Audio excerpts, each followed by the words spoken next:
1.4 is about measurement and units. Okay.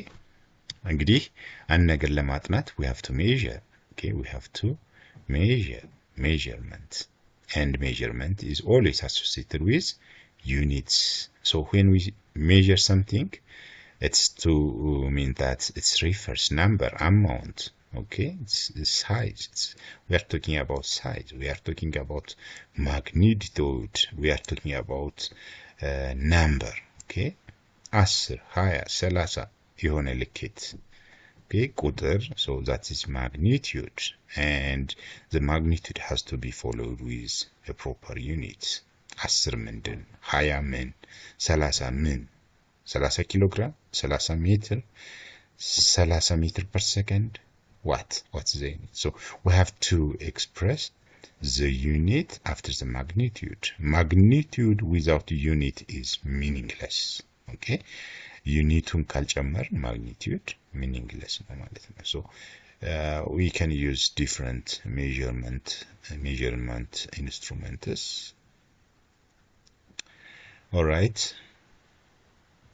let us classify units as fundamental units and derived units. Yeah, fundamental units are derived from fundamental physical quantities. So these are the physical quantities which are fundamental physical quantities: length, mass, time, temperature, electric current, amount of substance, and luminous intensity. And these are the corresponding units: for length m, for mass kilogram, time second, temperature Kelvin, current ampere, amount of substance mole, and luminous intensity candela. So these are the 7 fundamental or basic physical quantities and their corresponding fundamental units. Okay, other than these physical basic or fundamental physical quantities, other physical quantities are called derived physical quantities.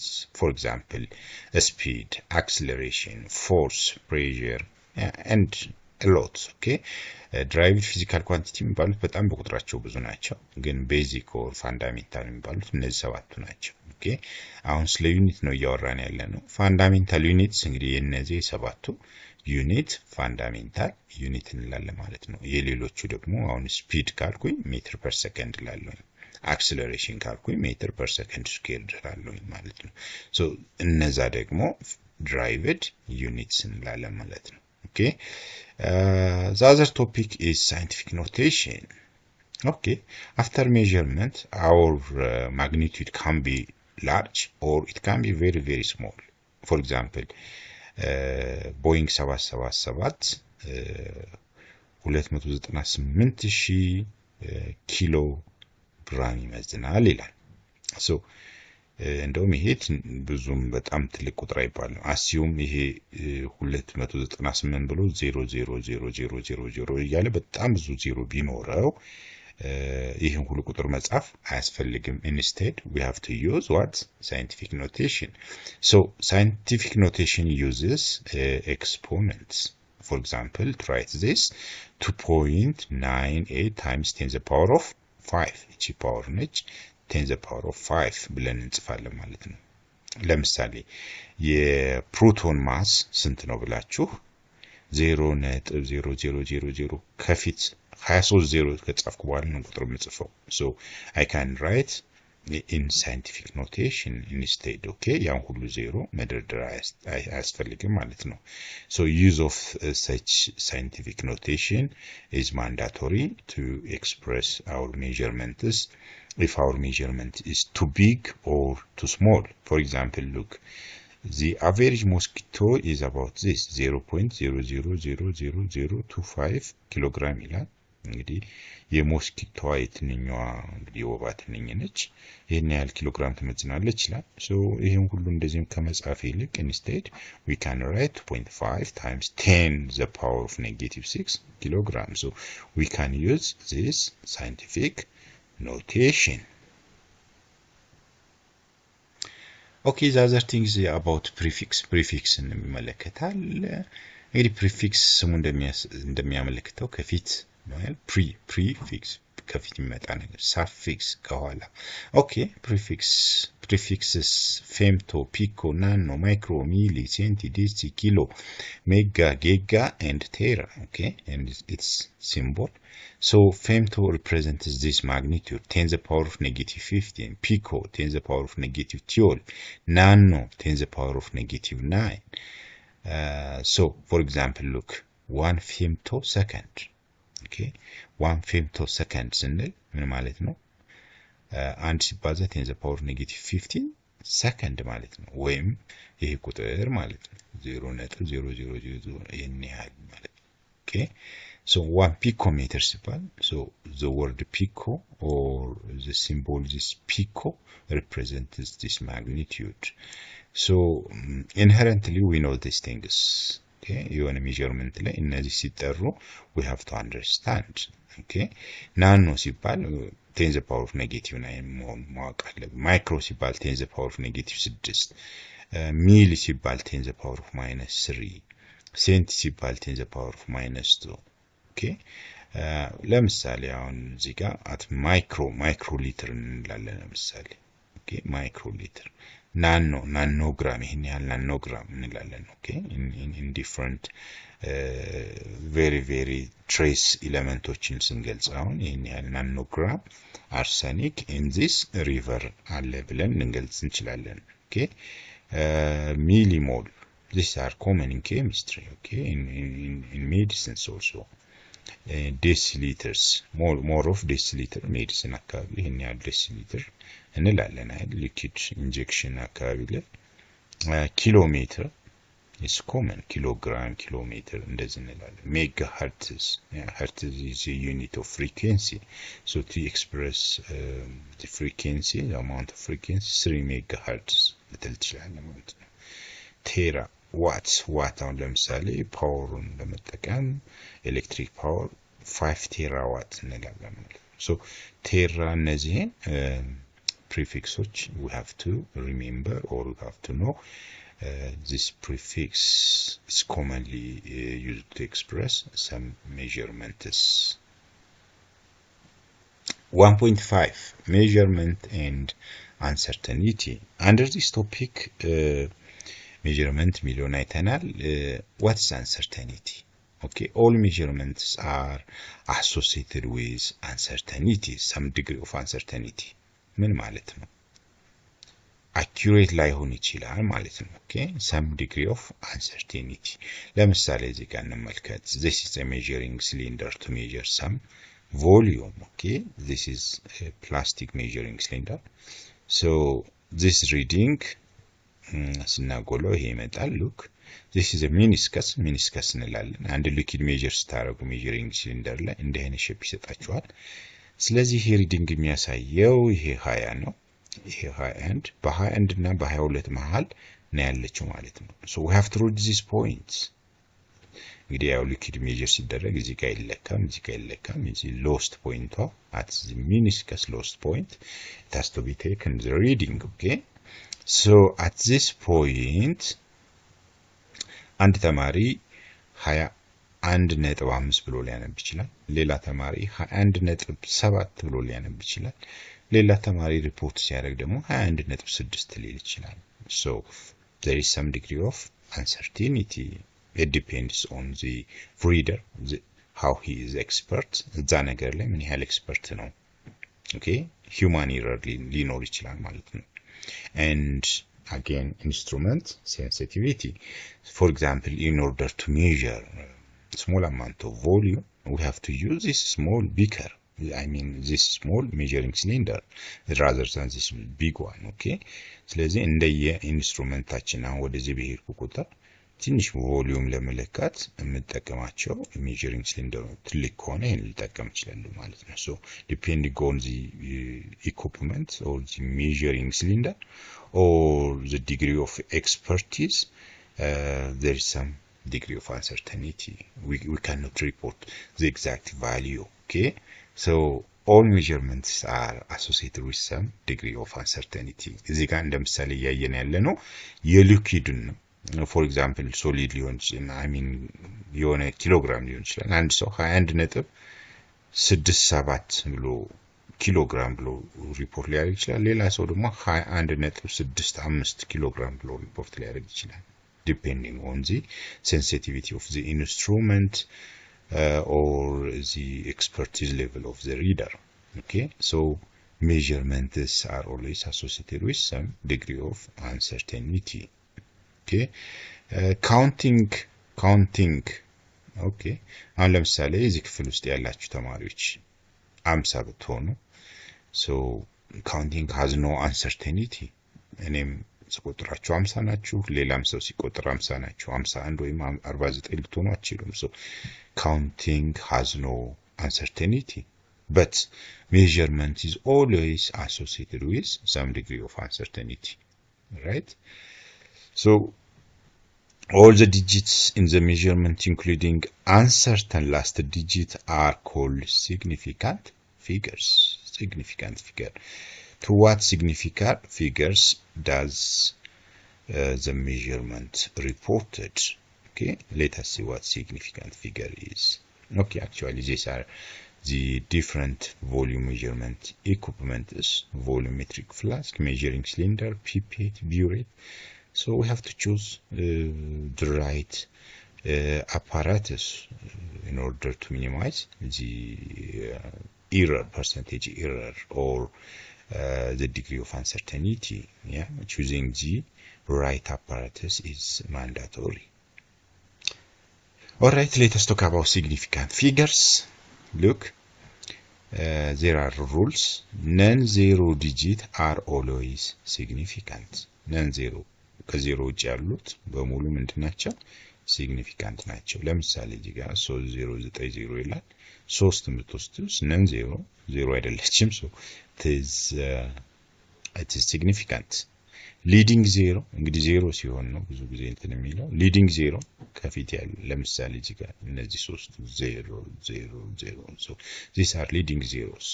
So leading zero are never significant because they only set a decimal point. Never significant. The significant figure አንቆጥራቸውም። captive zero captivate የሆነች ማለት ነው። በሁለት ቁጥር መሃል ያለች this is captive zero. Captive zero are always significant. ትሪሊንግ ዜሮ መጨረሻ ላይ ያለው ዜሮ ማለት ነው። ለምሳሌ እዚህ ጋር ትሪሊንግ ዜሮ ወይም እዚህ ጋር ያለችው ዜሮ it's ትሪሊንግ ዜሮ. so ትሪሊንግ ዜሮ are significant only if they are to the right of the decimal point. ከዴሲማል ፖይንት በቀኝ በኩል ያለች ትሪሊንግ ዜሮ ከሆነ ሲግኒፊካንት ነች ነው የሚለው። otherwise they can be ambiguous. For example, look, so in order to avoid this ambiguity, use exponential notation. For example, to report this 3.090 times 10 to the power of 3 ብዬ ብገልጽ ይችን ዜሮ ሲግኒፊካንት አድርጌያለሁ ማለት ነው። so use exponent to avoid such type of ambiguity. So trilling zero after decimal is always significant, but otherwise it has some degree of ambiguity. So use exponent notation to avoid such ambiguity. All right, significant figures in calculation. There are rules. Let us see the addition and subtraction rule. The addition and subtraction. እንግዲህ significant figure እየተጠቀምን ነው። round the result the same number of decimal place and number with the least number of decimal. ለምሳሌ ሁለት ቁጥሮች እየደመርን ነው እንበል። አንደኛው ቁጥር ሁለት significant figure አለው፣ ሌላኛው ደግሞ አራት significant ቁጥር አለው። ስለዚህ መልሳችንን በስንት significant figure ባለው ማስቀመጥ አለብን ነው። so ምን ይላል? use least number. ስለዚህ 2 እና 4 ነው ያልኳችሁ። ሪፖርት ስናደርግ ሁለቱን ከደመርን በኋላ ሪዛልታችን has to have two significant figure. ሊስት እዚህ ጋር 2 እና 4 ነው ያለን። ሁለት significant figure ያለው ሲደመር 4 significant figure ያለውን የደመርነው። ስለዚህ ሪዛልታችን 2 ያለውን ይወስዳል ማለት ነው። multiplication and division the same is true for this. ስናባዛ ስናካፍልም እንደዛው. so 2 to the least result to ሊስቱን ይመርጣል ማለት ነው። አንዱ 3 አንዱ 2 ሲግኒፊካንት ቁጥር ያለው ብናባዛ ሪዛልታችን will take two significant figure or it prefers the list። ምሳሌ እናያለን እዚህ ጋር ራውንዲንግ ሩልስ እንግዲህ ቁጥርን ስናጠጋጋ ማለት ነው። ኦኬ ከ5 በታች ከሆነ ራውንድ ዳውን፣ ከ5 በላይ ከሆነ ራውንድ አፕ። yes ከ5 በላይ 6 7 8 ከሆነ ወደ ላይ እናጠጋጋዋለን ማለት ነው። ከ5 በታች ከሆነ ደግሞ ወደ ታች። 5 ከሆነስ 5 ከሆነ ወደ ላይም ወይም ወደ ታች ልናጠጋጋ እንችላለን in order to give an even number። ኦኬ ወደ ላይ ሳጠጋጋው ኢቨን ከሰጠኝ ወደ ላይ ይጠጋል ማለት ነው። ኢቨን ናምበር የማይሰጠኝ ከሆነ ደግሞ ኦድ ናምበር የሚሰጠኝ ከሆነ ደግሞ ዳውን ይሆናል ማለት ነው። we will see these things in real examples. All right, let us see this example. Add this plus this 1.0023 gram plus 4.383 gram። እሺ ይሄ ስንት ሲግኒፊካንት ፊገር አለው? 1 2 3 4 5 ሲግኒፊካንት ፊገር አለው። ይሄስ 1 2 3 4 4 ሲግኒፊካንት ፊገር አለው። ይሄ 4 ይሄ 5። ሶ our result እንግዲህ ቅድም በተነጋገርነው መሰረት ሊስት ይመርጣል ማለት ነው። ከደመርን በኋላ ሪዛልታችን ስንት ሲግኒፊካንት ፊገር ሊኖረው ይገባል? 4። ኦኬ ይሄ 5 ይሄ 4 ስለሆነ 4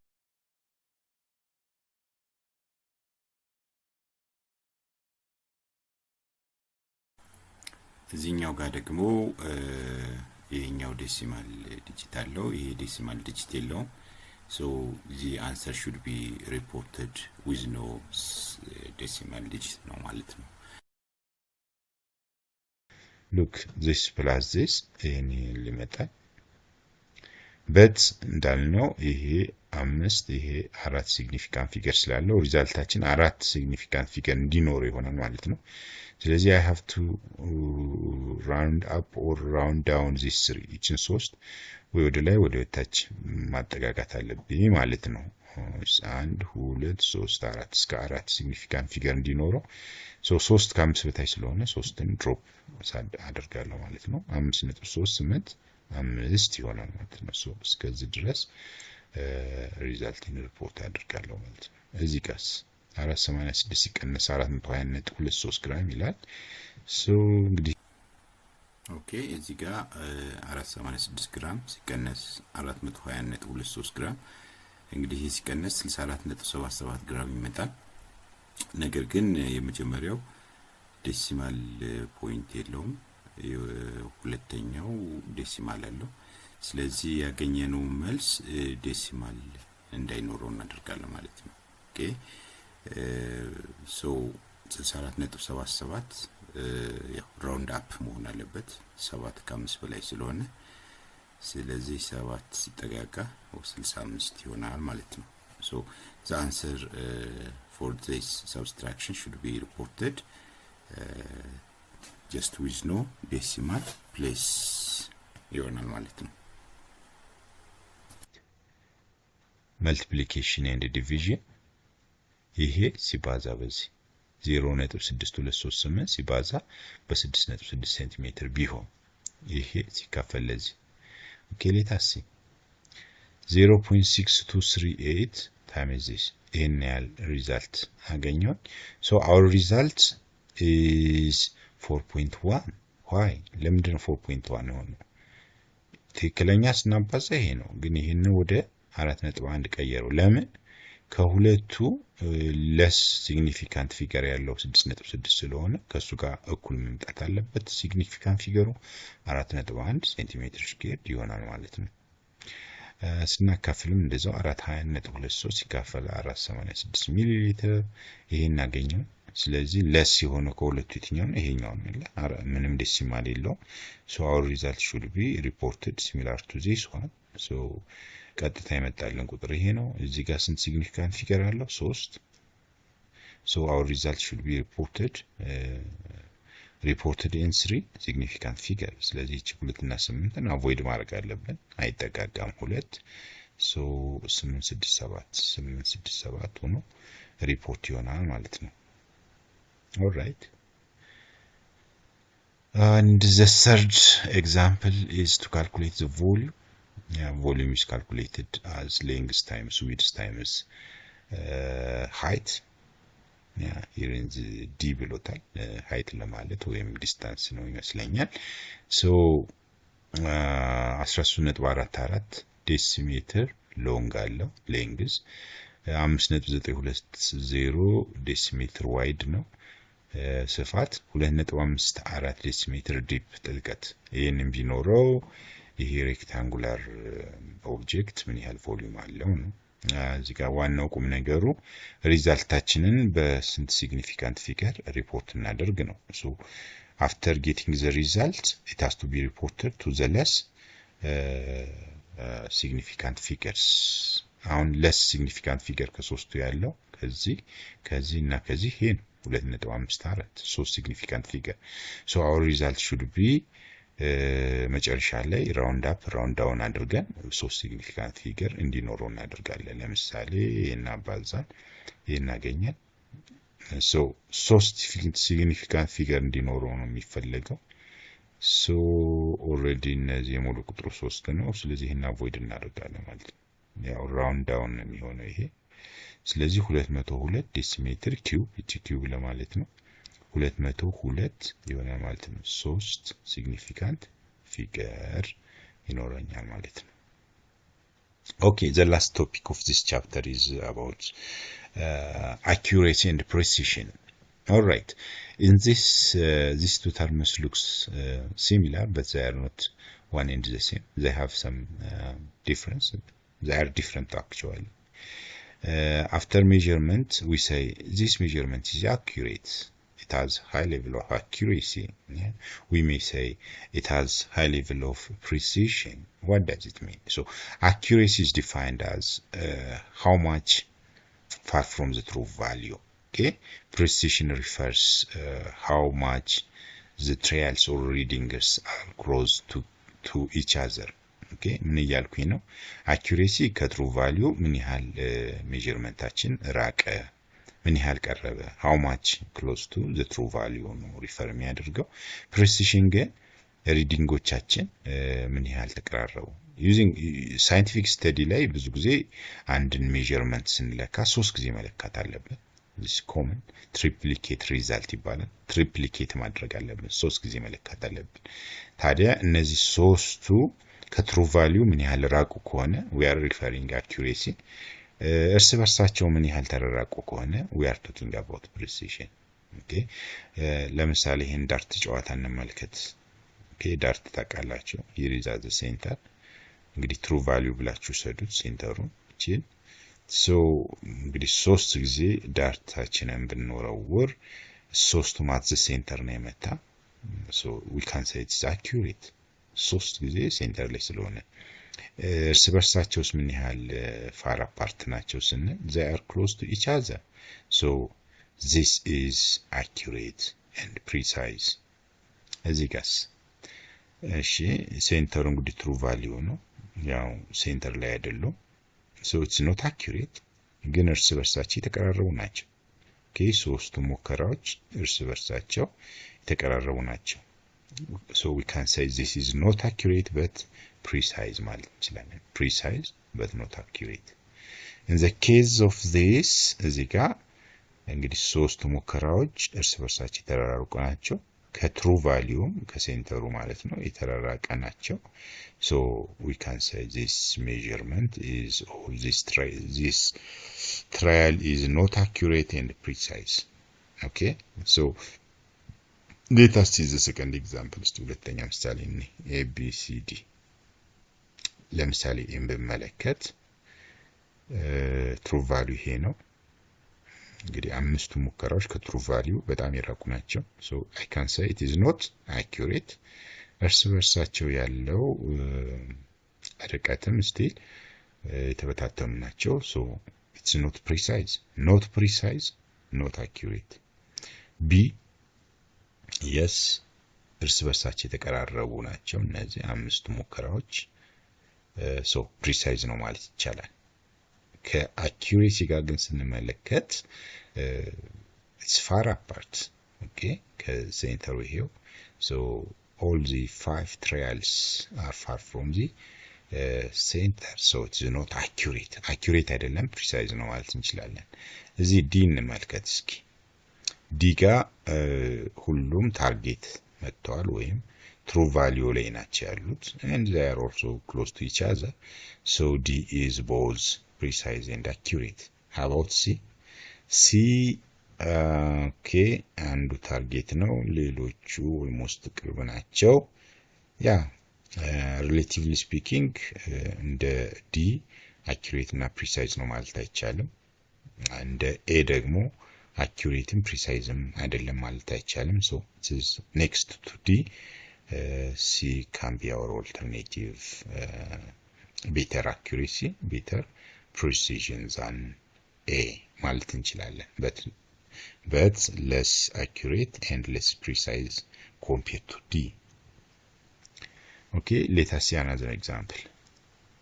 Suppose a quality control chemist at pharmaceutical company is tasked with checking the accuracy and precision of 3 different machines that are meant to dispense 10 ounces or 296 milliliter of cough syrup into storage bottles. She proceeds to use each machine to fill 5 bottles and then carefully determines the actual volume dispensed. Obtain the result tabulated in the table below.